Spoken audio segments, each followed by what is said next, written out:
7절 말씀은 빌라델비아 교회의 천사에게 편지하기를 거룩하고 진실하사 다윗의 열쇠를 가지시니 곧 열면 닫을 사람이 없고 닫으면 열 사람이 없는 그이가 가라사대. 이 말을 조금 쉽게 풀이한다면 빌라델비아 교회 천사에게 편지하기를 거룩하신 분, 진실하신 분, 문을 여시면 닫을 사람이 없고 문을 닫으면 아무도 열 수 없는 다윗의 열쇠를 가지신 분께서 말씀하신다. 3장 8절에 볼지어다 내가 내 앞에 열린 문을 두었으되 능히 닫을 사람이 없으리라. 내가 내 행위를 아노니 내가 적은 능력을 가지고도 내 말을 지키며 내 이름을 배반치 아니하였도다. 나는 내 행위를 잘 안다. 보아라, 내가 내 앞에 문을 하나 열어 두었는데 그 문은 아무도 닫을 수 없는 문이다. 내가 힘은 적으나 내 말을 지키며 내 이름을 배반하지 않았다. 보라, 사단의 곧 자칭 유대인이라 하나 그렇지 않고 거짓말하는 자들 중에서 몇을 내게 주어 저희로 와서 내 발 앞에 절하게 하고 내가 너를 사랑하는 줄을 알게 하리라. 그들은 스스로 참된 그리스도인이라고 하나 사실은 그렇지 않고 거짓말하는 자들이다. 나는 그들의 실체를 드러내겠다. 그렇게 되면 그들이 내가 사랑하는 사람이 바로 너라는 사실을 그들이 인정하게 될 것이다. 내가 나의 인내의 말씀을 지켰은즉 내가 또한 너를 지키어 시험의 때를 면하게 하리니 이는 장차 온 세상에 임하여 땅에 거하는 자들을 시험할 때라. 너는 내가 인내하라는 말씀을 지켰으니 온 세상에 닥쳐올 시험의 때에 나도 너를 지켜줄 것이다. 이는 장차 온 세상에 임하여 땅에 가는 모든 남자와 여자와 아이들까지 모든 사람을 시험할 때다. 내가 속히 이 말이니 내가 가진 것을 굳게 잡아 아무나 내 면류관을 빼앗지 못하게 하라. 내가 곧 가겠다. 내가 가진 것을 굳게 붙잡아 아무나 내 면류관을 빼앗지 못하게 하여라. 이기는 자는 내 하나님의 성전의 기둥이 되게 하리니 그가 결코 다시 나가지 아니하리라. 내가 하나님의 이름과 하나님의 성 곧 하늘에서 내 하나님께로부터 내려오는 새 예루살렘의 이름과 나의 새 이름을 그의 위에 기록하리라. 이기는 사람은 내 하나님의 성전의 기둥이 되게 하고 영원한 존귀의 자리로 삼을 것이다. 나는 하나님의 이름과 하나님의 도시 곧 하늘에서 내 하나님께로부터 내려오는 새 예루살렘 이름과 또 나의 새 이름을 그 사람의 몸에 기록하리라. 귀 있는 자는 성령이 교회들에게 하시는 말씀을 들을지어다. 귀가 있는 사람은 성령이 교회들에게 하시는 말씀을 들을지어다. 아멘. 오늘 이 말씀을 조금 더 쉽게 풀이하면 이런 내용입니다. 다시 한번 말씀드립니다. 빌라델비아 교회 천사에게 편지하기를 거룩하신 분, 진실하신 분, 문을 열면 닫을 사람이 없고 문을 닫으면 아무도 열 수 없는 다윗의 열쇠를 가지신 예수님께서 말씀하신다. 나는 내 행위를 잘 안다. 보아라, 내가 내 앞에 문을 하나 열어 두었는데 그 문은 아무도 닫을 수 없는 문이다. 내가 힘은 적으나 내 말을 지키며 내 이름을 배반하지 않았다. 그들은 스스로 참된 그리스도인이라고 하나 사실은 그렇지 않고 거짓말하는 자들이다. 나는 그들의 실체를 드러내겠다. 그렇게 되면 그들은 내가 사랑하는 사람이 바로 너라는 사실을 인정하게 될 것이다. 너는 내가 인내하라는 말씀을 지켰으니 온 세상에 닥쳐올 시험의 때에 나도 너를 지켜줄 것이다. 이는 장차 온 세상에 임하여 땅에 거하는 모든 남자와 여자와 아이들까지 모든 사람을 시험할 때 너는 지켜주겠다. 내가 곧 가겠다. 그러므로 네가 가진 것을 굳게 붙잡아 아무나 네 면류관을 빼앗지 못하게 하라. 이기는 사람은 내 하나님의 성전의 기둥이 되게 하겠고 영원한 존귀의 자리로 삼을 것이다. 나는 하나님의 이름과 하나님의 도시 곧 하늘에서 내 하나님께로부터 내려오는 새 예루살렘의 이름과 또 나의 새 이름을 그 사람의 몸에 새겨주겠다. 기록하겠다. 귀 있는 사람은 성령이 교회들에게 하시는 말씀을 들을지어다. 아멘. 아멘. 이 빌라델비아 교회에 편지를 보내신 분은 다윗의 열쇠를 가지신 분이다. 이렇게 말씀합니다. 이분은 예수님입니다. 그런데 왜 이 열쇠를 예수님이 열쇠를 가졌다고 해도 될 텐데 다윗의 열쇠를 가지신 분이라고 했을까? 성경은 예수 그리스도에 대하여 다윗의 자손이다, 다윗의 뿌리이다 이런 말씀을 합니다. 뭐 자손이나 뿌리나 동의어이겠죠. 많은 구약에 예언된 말씀들이 있는데 이사야 22장 22절에 보게 되면 내가 또 다윗의 집의 열쇠를 그의 어깨에 두리니, 내가 또 다윗의 집의 열쇠를 메시아이신 예수 그리스도 그분의 어깨에 두리니 그가 열면 닫을 자가 없겠고 닫으면 열 자가 없으리라. 아멘. 예수님이 하신 말씀을 가만히 보게 되면 하늘의 말씀을 하면서 기록된 말씀을 인용해서 참 많이 하시죠.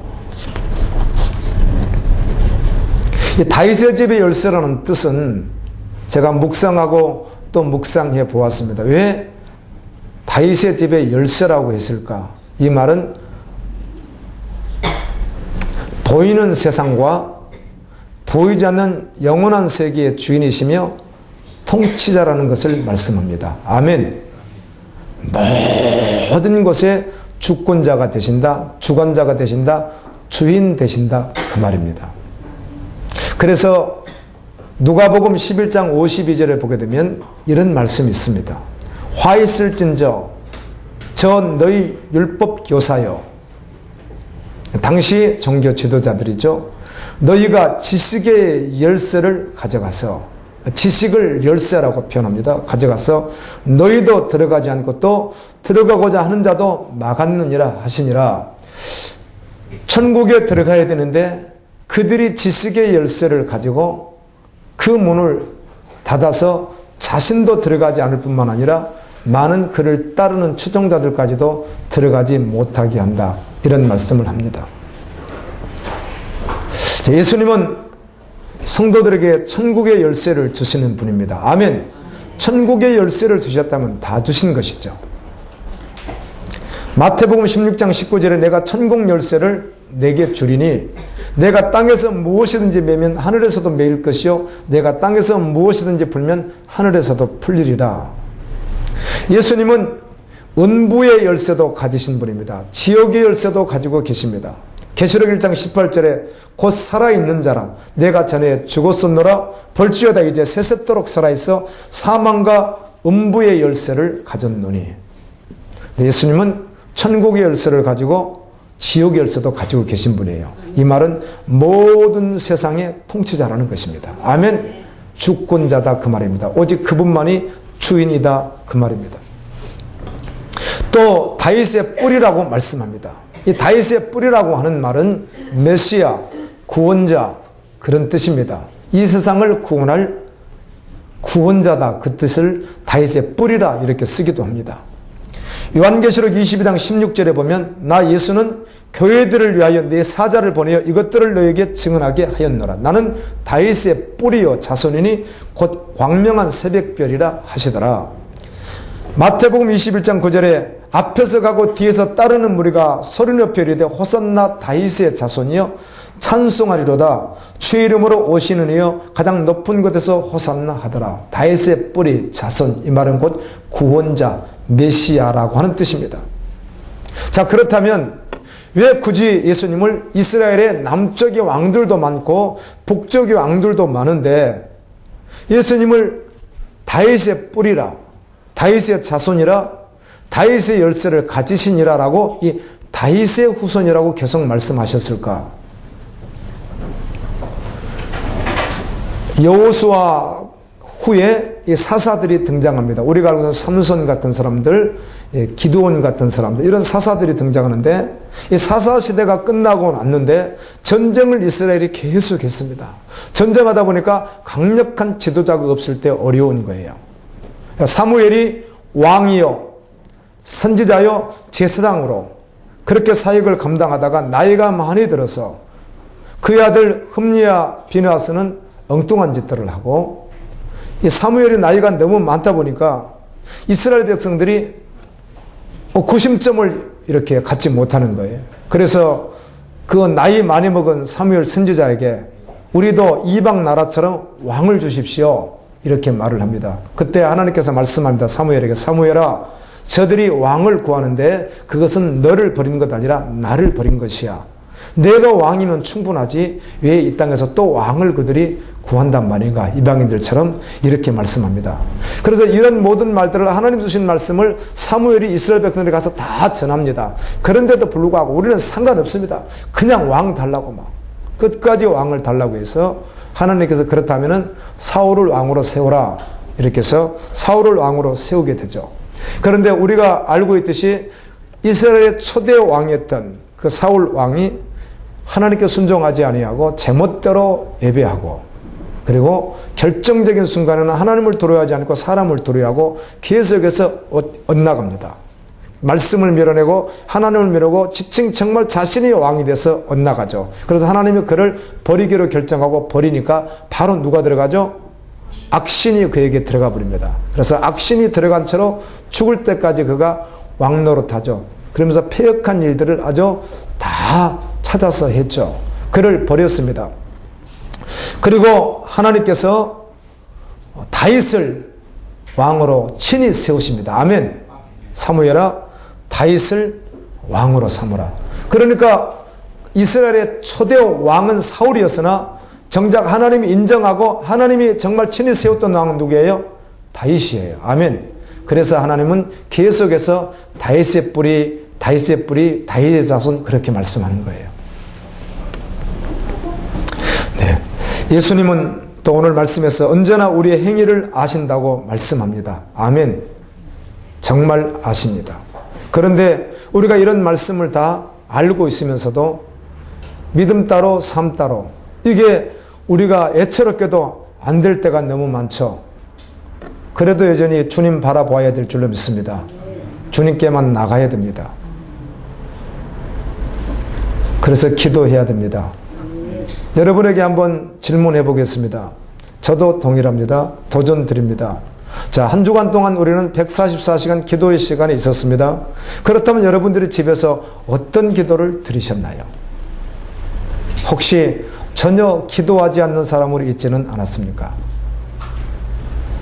경우에 따라 소원성취 문제 해결식, 원래 이방인들이 추구했던 것과 똑같은 그런 기도를 할 수도 있는데 그 기도마저도 하지 않고 그걸 하라는 것이 아니라 기도를 혹시 쉬고 있지는 않았습니까? 그렇다면 다음 기도 시간은 여러분 함께 해야 될 줄로 믿습니다. 자, 아멘 하겠습니다. 맞지 않습니까, 여러분? 집에서 기도가 되지 않았잖아요. 그 시간은 기도하지 않는 시간이었던 건 맞잖아요. 그래서 그 시간은 함께 기도할 수 있어야만 됩니다. 아멘. 나 스스로 살 수 없습니다. 안 됩니다. 스스로 사라지지도 않습니다. 이게 뻔히 죄인 줄 알고 이거 틀림없이 하나님이 보고 계시고 아니라는 걸 알면도 불구하고 내 힘으로 되지 않는 일들이 얼마나 많습니까? 그래서 주님께 나가는 것입니다. 주님의 은혜를 구하는 것입니다. 그래서 주님 없으면 그래서 못 살겠다는 고백을 하면서 정말 애처롭게 애통하는 마음으로 가장 필요한 것이 무엇인지 아는 것입니다. 그분이 누구예요? 예수 그리스도입니다.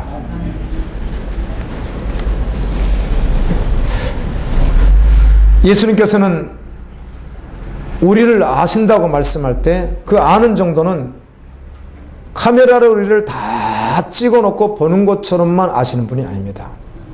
카메라로 우리의 일거수일투족을 다 찍어놓게 되면 우리의 모습들을 다 볼 수가 있습니다.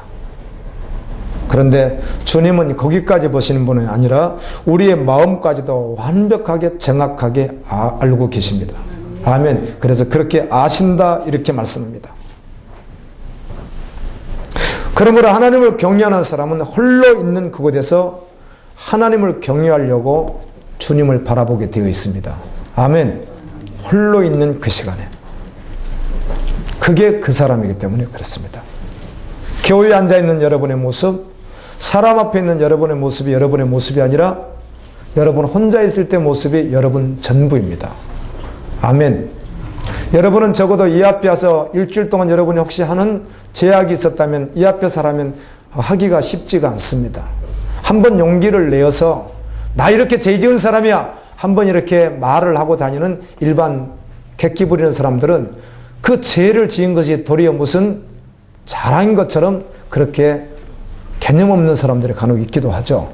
그러나 여러분들이 지을 수 있는 그 죄가 있었다면 이 앞에서 오늘 하라면 할 수 있는 사람은 그렇게 만만치 않을 것이라는 거죠. 그런데 보이지 않는 곳에서는 무엇이든지 할 수 있는 것이 인간입니다. 그 모습이 그 사람입니다. 그 모습이 그 사람의 신앙입니다.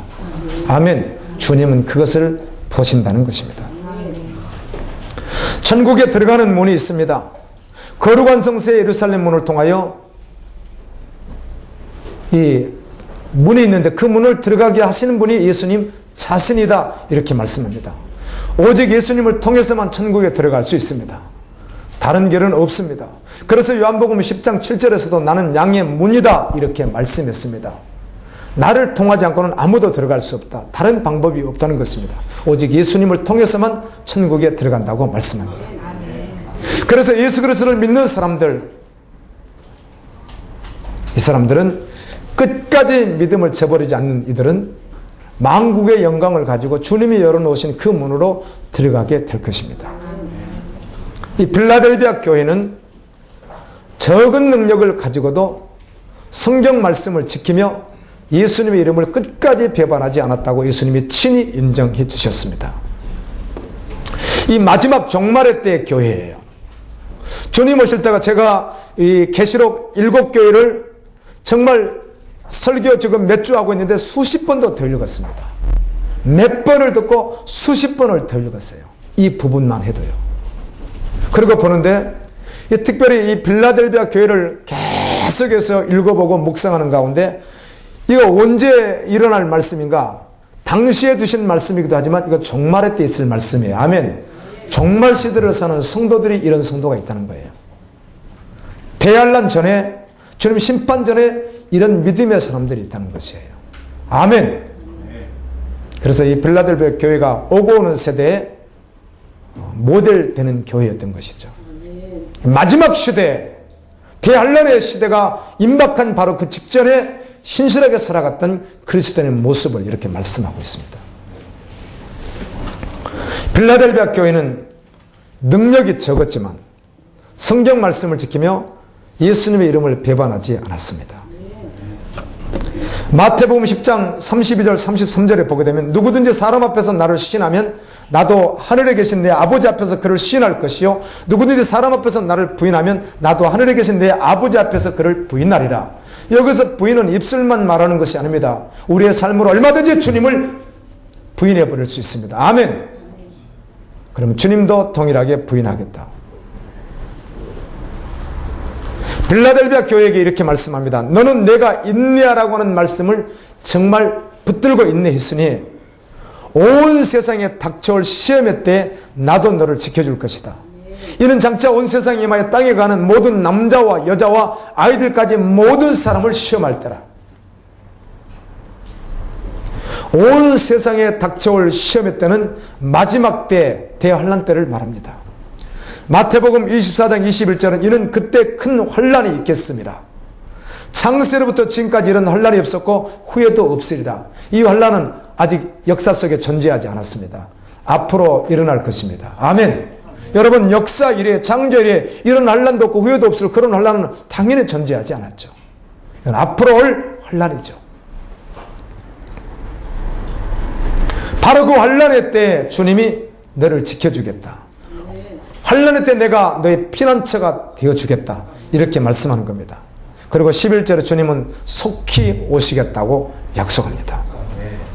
단 한시도 잊지 말아야 될 것은 주님이 오심입니다. 주님의 재림입니다.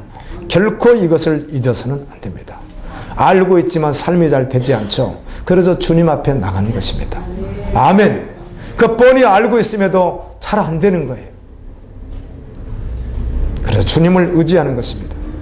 내가 곧 가겠다. 주님이 이렇게 말씀합니다. 내가 가진 것을 굳게 붙잡아 아무나 내 멸류관을 빼앗지 못하게 하라.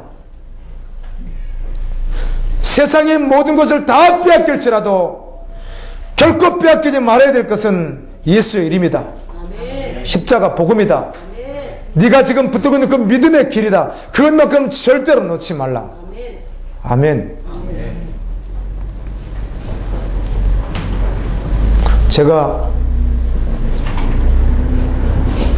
주보 칼럼에도 썼고 또 주중에 기도할 때 나왔던 실화 내용이기도 한데요. 아버지의 아들이 그리스도인인데 아버지의 아들이 이 신앙생활을 배격하고 이것을 불법으로 여기는 국가에서 체포됩니다. 그래서 둘이 감옥에 갇히게 됩니다. 얼마나 매질을 했는지 거의 죽을 것 같습니다. 사실 둘 다 매질을 당해서 결국은 죽습니다. 그래 죽을 만큼 맞고 감방에 집어넣어놨는데 이곳에 산지를 굶주린 쥐들을 어마어마하게 풀어 넣어버리는 거예요. 그러면 잠들면 쥐에게 뜯겨 죽죠. 그러니까 그 쥐와 싸워야 되니까 보름 동안 거의 그냥 잠을 잠깐 몇 초, 몇 분도 자지 못하고 깼다 잤다를 반복하면서 그런 고비를 넘깁니다.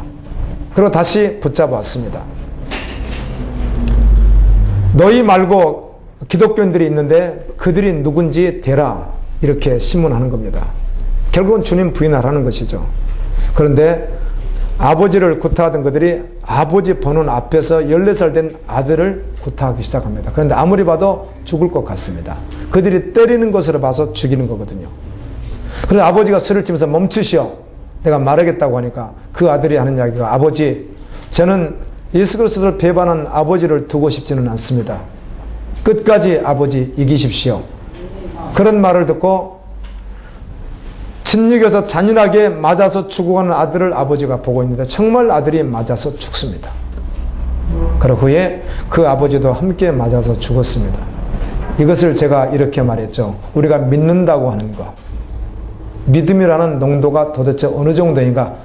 이 정도라는 겁니다. 아멘. 이 정도로 믿는 사람은 함부로 살지 않습니다. 아멘. 그렇게 살 수가 없습니다.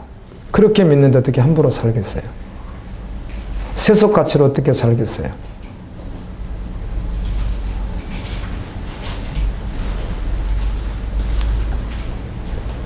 이런 농도로 주님 앞에 정직하게 서서 아멘. 달려가 본 적이 한 번도 존재하지 않는다면 봅니다. 단 한 번도 주님 앞에 살아본 적이 없는 사람입니다. 아멘. 자요, 다시요. 그 농도로 단 한 번도 살아보지 않았다면 여전히 지금도 살아가야 되겠지만 단 한 번도 주님 앞에 서본 적이 없는 사람이라는 거죠. 그 말은 주님하고 상관없는 사람이라는 겁니다. 아멘.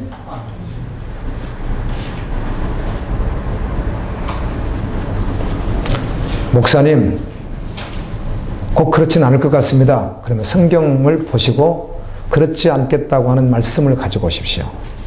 그래서 저를 그렇게 설득 한번 해보십시오. 저는 적어도 제 말 하고 있지 않습니다. 66권에 기록된 주님을 믿는다는 것이 어떤 농도인지 성경에 기록된 말씀을 여러분에게 그 비유로 전해줬을 뿐이지 제가 어떤 경험이나 제가 생각한 어떤 강한 것을 말하는 게 아니에요. 그렇게 그 농도로 한 번도 서보지 않았다면 저 보세요. 단 한 번도 주님 앞에 정직하게 서본 적이 없는 사람이라는 겁니다. 아멘. 동의하시면 아멘 하십시오. 사실이 그렇습니다.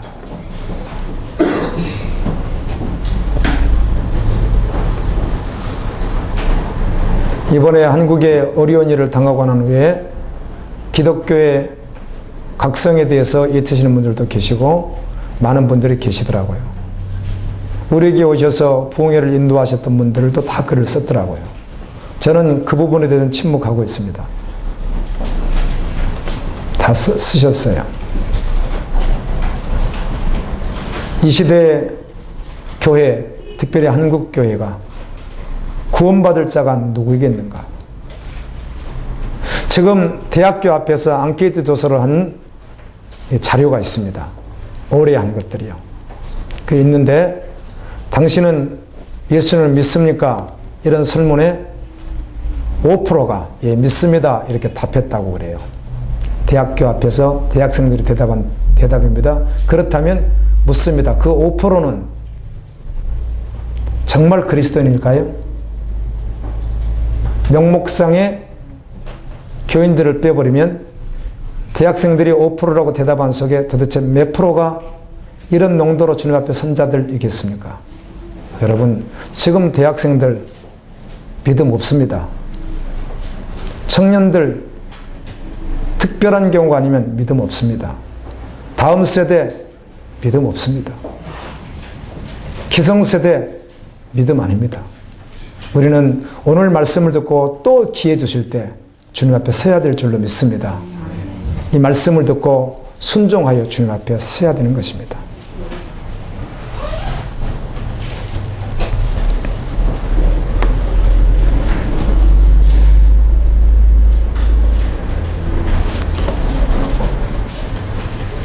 우리가 시작할 때 확신한 것을 끝까지 견고히 잡고 있으면 그리스도와 함께 참여한 자가 되리라. 히브리서 3장 14절의 말씀입니다. 히브리서는 13장까지 되어 있는데 모든 성경은 예수 그리스도를 증거합니다. 아멘. 비밀이라는 말들이 성경에 많이 기록되어 있어도 그 비밀이라는 말을 이상하게 인용해서 자기들의 전유문인 것처럼 쓰는 그런 설교자들이 간혹 있다면 100% 오해하고 있습니다. 그들은 자기 유익을 위해서 그 말을 쓸 수가 있습니다. 그러나 성경에 비밀이라고 나왔을 때는 언제나 다른 걸 말하지 않습니다. 감춰졌던 비밀, 모든 비밀이 드러났다. 그건 다른 걸 말하지 않습니다. 아멘. 영원전에 계획하신 하나님의 구원 사역이었던 십자가 복음이었던 그 복음의 실체이신 예수 그리스도를 말하는 것입니다. 예수 그리스도가 누구다 그걸 말하기 위해서 비밀 이런 말을 쓰고 있습니다. 1장 2장에서는 그 히브리 문학고 있던 사람들에게 예수 그리스도가 구세주라는 겁니다. 아멘. 천사도 아니고 우월하고 모세나 아론이나 그 어떤 지도자와 비교할 수 없는 그분은 하나님의 아들이시고 구원자다 이런 말을 합니다. 그래서 그분을 통해서 구원을 받는다. 그리고 3장 4장에 가서는 그분을 통해서 안식에 들어가는데 그분을 통해서 구원을 받는데 그분을 통해서 하늘문에 들어가야 되는데 이런 말씀을 하면서 이스라엘 백성들이 그 어마어마한 체험을 경험하고 하나님의 친히 뽑아서 나왔음에도 불구하고 안식에 들어가지 못한 자들이 있다. 그들이 들어가지 못했는가? 결국은 순종하지 않았는데 왜 순종되지 않았는가? 믿지 않았기 때문이다. 이렇게 말씀합니다. 안식에 들어갈 자 있고 들어가지 못할 자가 있다. 히브리서 4장 14절에 그러므로 우리에게 큰 대제사장이 계시니 승천하시니 곧 하나님의 아들 예수시라. 우리가 믿는 도리를 굳게 잡을지어다. 아멘. 굳게 잡을지어다. 믿음 따로 삶 따로일 수 없다는 것입니다. 이렇게 다 말해 줬습니다. 누가 믿음대로 삶대로 살 수 있겠는가? 믿은 것은 믿는 것이고 삶은 못 사는 것이지. 이렇게 가르쳐준 설교자들이 오늘 한국교회를 이렇게 양산하고 말았습니다. 정말 어디서 어떻게 해야 될지 너무너무 정말 참담하지 않을 수 없습니다. 어디서 어떻게 해야 될지.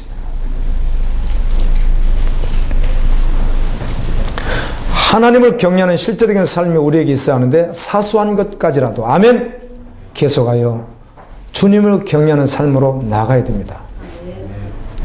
하나님께서 우리를 부르셨습니다. 하나님이 우리를 부르셨다면 어떠한 대가를 치르고라도 그 부르심에 순종하여 따라가야 됩니다. 그러면 마지막에 주님이 열어놓으신 문을 통하여 만국의 영광을 가지고 하늘나라에 들어가기 때문입니다. 아멘. 에베소서 1장 18절에 너희 마음의 눈을 밝히사 부르심의 소망이 무엇이며 성도 안에서 그 기업의 영광의 풍성함이 무엇이며 너희 마음의 눈이 밝아져서 하나님이 우리를 부르셨을 때 소망으로 부르셨는데 그 소망이 무엇인지 알기를 원하고 그 성도 안에 그 기업 하나님이 주시겠다는 하늘의 유업이 무엇인지 그 영광이 무엇인지 그 풍성이 무엇인지 너희가 정말 알기를 원한다는 것입니다. 고린도전서 6장 9절 10절에는 이렇게 말씀해 줍니다. 불의한 자가 하나님의 나라를 유업으로 받지 못할 줄을 알지 못하느냐. 불의한 자는 하나님의 나라에 들어갈 수 없다는 것입니다. 미혹을 받지 말라. 음행하는 자나 우상 숭배자나 간음하는 자나 탐색하는 자. 탐색하는 자는 트랜스젠더를 말합니다. 성을 바꿔버리는 거. 남색하는 자, 동성애를 말합니다. 도적이나 탐욕을 부리는 자나 술 취하는 자, 술을 참 많이 마십니다. 방송 떠도 괜찮습니다. 천주교는 술을 너무 많이 마시죠? 그냥 무조건 마십니다. 거기는요. 신부들 아주 술 많이 마십니다. 근데 교회 목회자들도 술 마시는 사람들이 계속 발생하고 있습니다. 교인들 가운데 여전히 술을 마십니다. 그들은 천주교나 목회자들 가운데 술을 계속해서 먹는 분들은 성경대로 받지 않아서 그렇습니다. 아멘. 성경엔 술 취하는 자라는 말이 한두 구절이 아니거든요. 그래서 자기들이 편리한 대로 예수님 포도주 마셨대.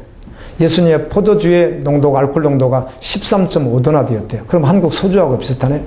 무슨 이상한 말들을 하면서 술 마셨잖아. 그런데 성경을 다 보아야 될 줄로 믿습니다. 아멘. 예수님이 그걸 술이면 술로 마셨겠습니까? 주님 당신이 마시지 말라고 하면서요. 그분이 마셨다면 그건 술이 아니었겠죠. 아멘. 말 그대로 포도주였겠죠. 주님이 말씀하는 포도주였겠죠. 저는 그냥 포도주라고 번역을 했기 때문에 포도주라고 합니다. 근데 포도즙일 수도 있죠. 주님은 포도주를 맛있게 잡수시면서 술로 잡수시면서 술 취하는 자는 천국에 오지 못한다는 말을 왜 하시겠어요? 성경을 성경대로 믿지 않는 것이죠. 여러분, 이 트랜스젠더 간혹 남자였는데 나는 여성적이해서 수술을 받고 이렇게 여성으로, 또 경우에 따라서는 여성이었는데 나는 남자로 이렇게 바꾸는 경우가 있죠.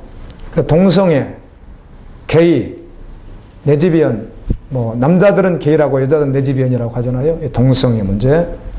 양성애, 나는 남자인데 여자도 좋고 남자도 좋고, 또는 성적으로 좋다는 뜻이 되는 겁니다.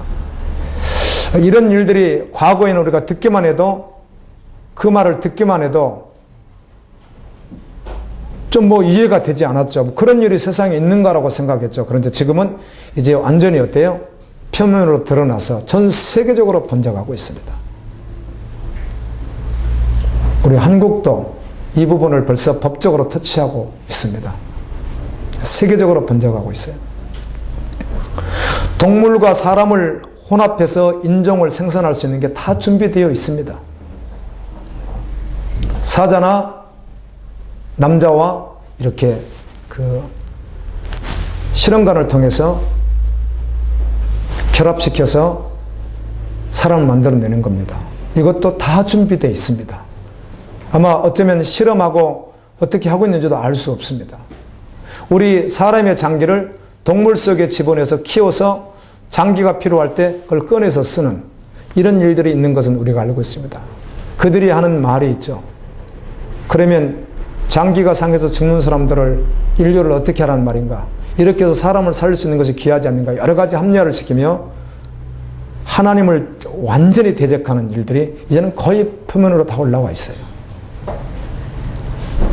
종교 통합이 이루어지고 있습니다. 우리가 힐성교회라고 호주에 있는 그 유명한 교회들, 한국의 그 음악으로 그렇게 많이 영향을 주었던 교회들이요, 지금은요, 교회 통합까지 아니하고 이슬람교, 다른 이방 종교의 통합을 아주 본인들이 스스로 말합니다. 규모가 상대적으로 작은 교회는 영향을 적게 받죠. 이 규모가 세계적으로 큰 교회들이 대체적으로 중심에 서서 통합운동을 벌여나가고 있습니다. 마지막 시대입니다. 아멘. 여러분, 마지막 시대에 누가 뭐라 해도 마지막 시대라고요. 정말 주님 오실 때가 가까운 시대 맞아요.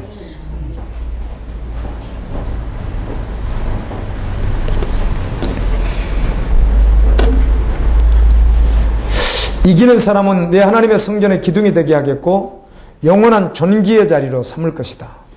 나는 하나님의 이름과 하나님의 도시 곧 하늘에서 내 하나님께로부터 내려오는 새 예루살렘의 이름과 또 나의 새 이름을 그 사람 몸에 기록하리라.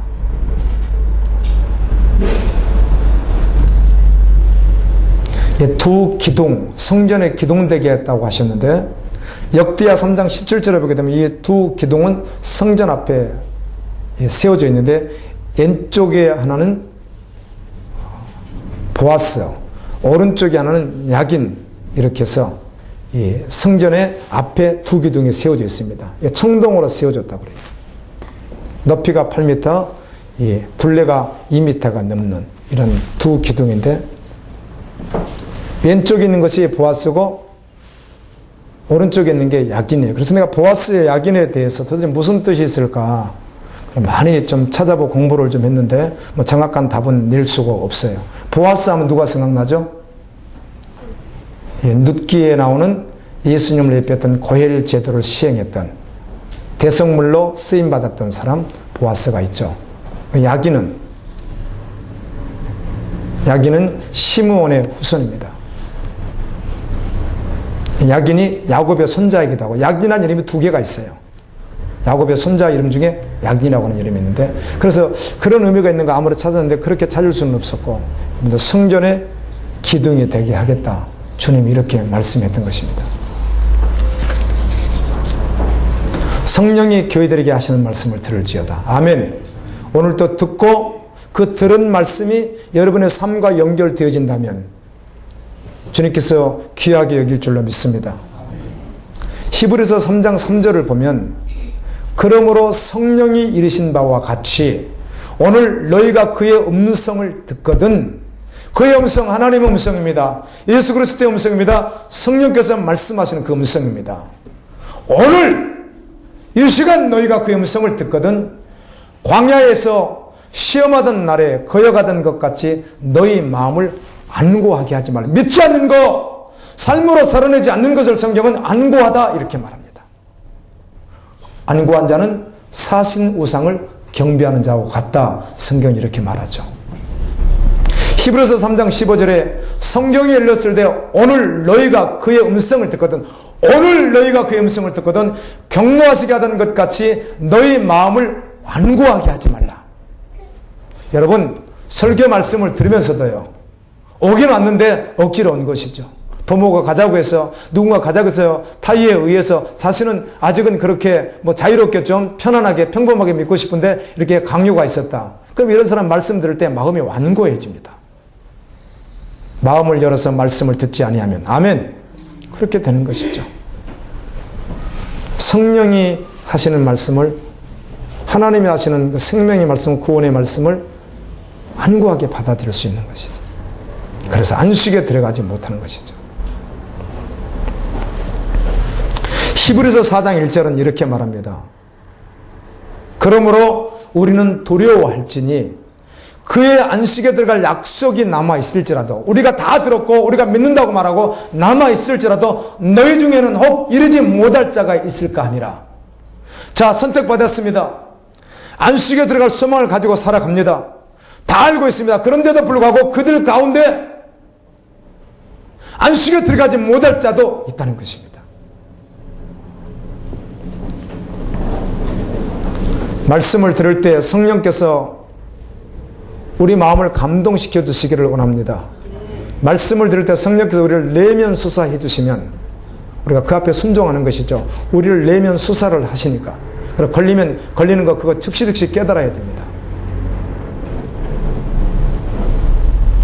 말씀을 듣는데 기쁨 있으면 그 기쁨을 누리십시오. 아멘. 말씀을 듣는데 소망을 주시면 그 소망의 끈을 굳게 붙잡으십시오. 말씀을 듣는데 주님께서 꿈을 주시면, 아버지의 꿈을 주시면 그 꿈을 놓지 마십시오. 그런데 말씀을 주시는데 찔리면 찔림에 대해서 반응하십시오. 아멘.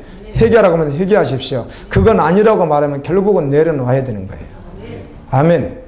주님은 우리를 사랑하셔서 끝까지 수사하실 것이니까 그래요. 수사 안 해두시는 것이 버림이거든요. 이게 저주 아니겠어요. 그래서 히브리서는 뭐라고 합니까?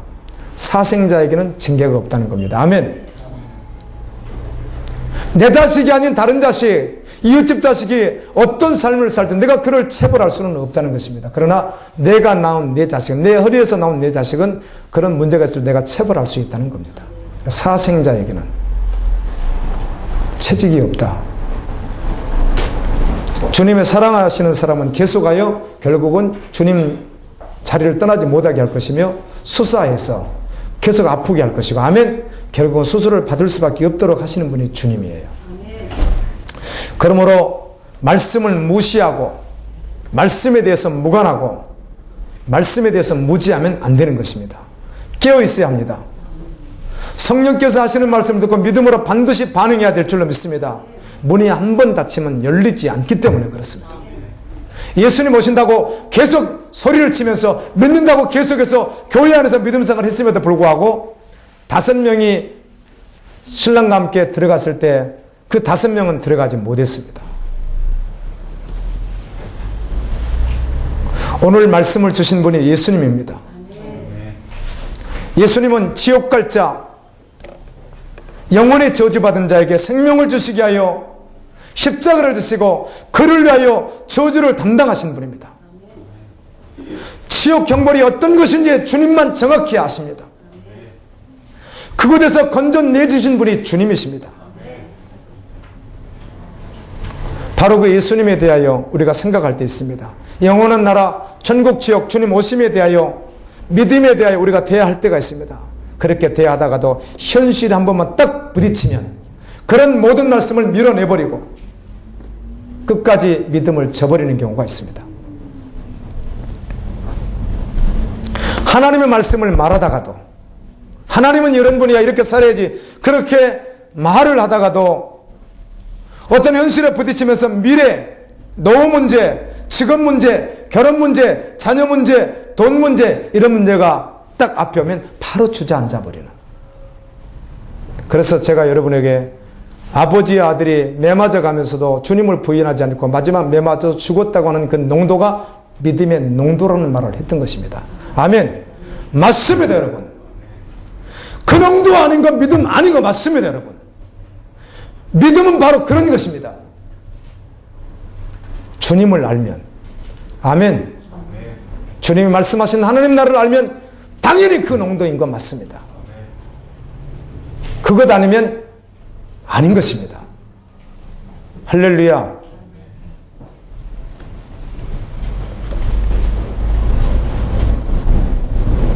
주님께서 성령으로 말씀하시는 이 말씀 앞에 우리가 직면해 서서 그 말씀이 운명되어지고 목적되어지고 전부되어져서 그분 오실 때까지 약속을 붙들고 달려갈 수 있기를 예수님의 이름으로 축원합니다. 믿는 자가 들어갈 영원한 나라에 대해서 성경에는 많이 있지만 요한계시록 20장 3절 5절에 보면 이렇게 말씀합니다. 내가 열린 문을 두었으니 그 열린 문으로 들어갈 자가 들어갈 곳이 어딘가 다시 저주가 없으며 하나님과 그 어린 양의 보좌가 그 가운데 있으니 그의 종들이 그를 섬기며 그의 얼굴을 볼터이요 그의 이름도 저희 이마에 있으리라. 다시 밤이 없겠고 등불과 햇빛이 쓸데없으니 이는 주 하나님이 저에게 빛이심이라. 저희가 세세토록 왕노릇하리라. 아멘. 바로 이곳입니다. 세세토록 왕노릇하는 아버지 나라. 그 어떤 분이 그렇게 말하듯이 성경에 기록되어 있으니까 땅이 길이 금인데 무슨 금이에요? 수정과 같이 맑은 금이라고 했잖아요. 투박하지 않는 그런 금이 길이라면, 도로 포장이라면. 그래서 천국에 정말 가서 이 땅에 있는 것을 가장 좋은 것으로 표현하셨는지 정말 금이라고 한다면, 그 천국이라고 한다면 지옥은 어떤 것입니까? 그래서 이 사실을 성령으로 말미암아 주님이 이것을 이루시게 이 땅에 오셨고 그것을 나에게 믿게 하셨고 그 복음을 나에게 주셔서 내가 그 복음을 받은 당연히 믿음의 농도가 자신을 세상에 죽이는 자 앞에서 주님 부인할 수 없는 거잖아요. 아멘.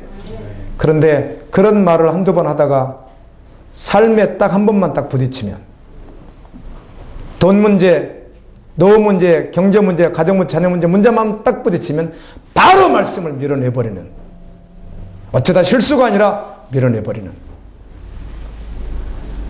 단 한 번도 주님 앞에 서본 경험이 없는 사람이죠. 아멘. 단 한 번도 실제된 적이 없다는 것입니다. 그러면 구원받지 않은 것이죠. 안식에 들어갈 수 없습니다. 주님은 오늘 또 우리에게 어디 들어오라는 거예요? 안식이, 영원한 안식이. 아멘. 내가 열어놓은 문으로 만구 영광을 가지고 들어오라고 지금도 초청하시는 거예요, 주님이.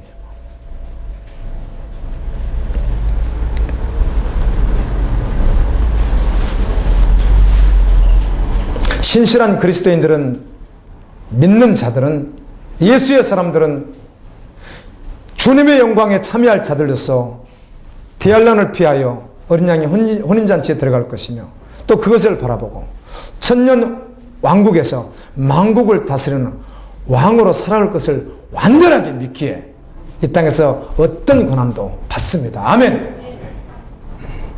로마서 8장 17절에 자녀이면 또한 후사, 곧 하나님이 후사요 그리스도 함께하는 후사니요 우리가 그와 함께 영광을 받게 하여 고난도 함께 받을 것이니라. 할렐루야. 어느 날 갑자기 믿는 자들이 사라질 것입니다. 그때 땅에 남아있는 자들은 슬피 울며 통곡하게 될 것입니다. 누가복음 17장 34절에 내가 너에게 이르노니 그 밤에 둘이 한 자리에 누워있으며 하나는 데려감을 당하고 하나는 버려둠을 당하리라. 아멘. 아들과 딸이 함께 누워있다가, 아들과 딸이, 어머니와 딸이, 어머니와 아들이, 아버지와 아들이 함께 누워있다가 한 사람이 주님께 데려감을 당했을 때 한 사람은 남게 될 것입니다. 약속의 말씀을 붙들고 기회 두실 때 기도하십시오.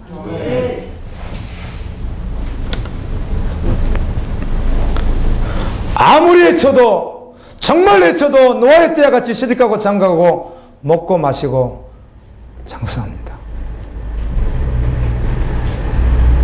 저는 우리 교회가 적기 때문에 그런 말을 하는 게 아니고, 목사님은 교회가 적으니까 거기에 핸디캡이 있어서 저런 말씀을 자주 하겠지? 그렇지 않습니다. 이번에도 어디 집회를 갔더니 말씀을 인도하시는 분이 한국교회에 대해서 말씀하는 가운데 지금도 여전히 대형교회 꿈을 버리지 못하고 대형교회 건물을 짓는 것이 과연 하나님의 뜻일 수 있겠는가? 이렇게 말씀하는데 동의했습니다. 아멘. 그럴 수 없죠. 아무리 외쳐도 노아의 때와 같이 시집가고 장가고 먹고 마시고 장가고 있으면서 그날과 그 시를 모르고 있는 거예요. 아무리 외쳐도. 가장 귀하게 사는 사람은 매일매일 그날 주님 오실 줄로 믿고 아멘 증인되어 살아가는 사람입니다. 할렐루야. 2000년 역사 가운데 언제나 주님의 증인들은 그렇게 살아갔습니다. 지금은 2000년 전이 아니죠. 지금은 종교개혁을 일으키던 600년 전이 아니라고요. 지금 정말 주님 오실 때가 가까운 시대예요. 마지막 시대를 사는 우리는 성령을 소멸치 않아야 될 줄로 믿습니다.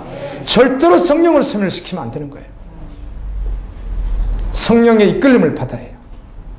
그래서 예수를 믿으면 좁은 길을 걸어가는 거예요. 믿음의 길로 가야 돼요. 보라 내가 도둑같이 어린이 누구든지 깨어 자기 옷을 지켜 벌거벗고 다니지 아니하며 자기의 부끄러움을 보이지 아니하는 자는 복이 있도다. 아멘. 처음엔 복음이 좋아서 말씀이 좋아서 듣다가 자신이 변화되지 않을 때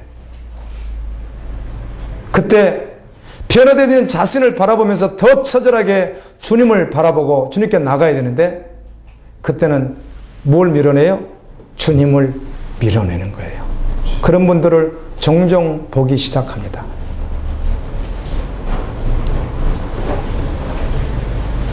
그 어디에도 주님은 계시죠. 아멘. 모든 것에 주님이 계시죠. 어디에서도 주님 만날 수 있죠. 그런데 지금은 밀어냈기. 아멘.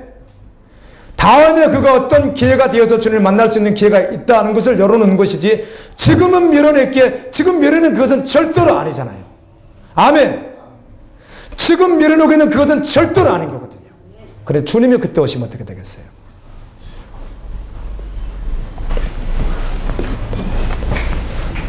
여러분, 환경과 조건이 지어서 선교사로도 가고 외국으로도 이민 가고 여러 가지 일을 할 수 있습니다. 아멘. 그러나 이곳에서 주님을 믿고 할렐루야 영접하고 주님의 인도함을 받아서 세상 어디에서도 선교적 존재로 홀로 예배하며 아멘. 홀로 영적 싸움을 하며 모든 세력이 다 적군일지라도 그 속에서 능력이 믿음으로 살아갈 수 있는 사람들이 되십시오. 할렐루야. 그러나 말씀을 듣는데 그 말씀이 어렵고 자신에게 삶으로 되지 않는다고 해서 밀어내버리지는 마십시오. 적어도 지금 밀어내는 것은 아니다는 뜻이잖아요.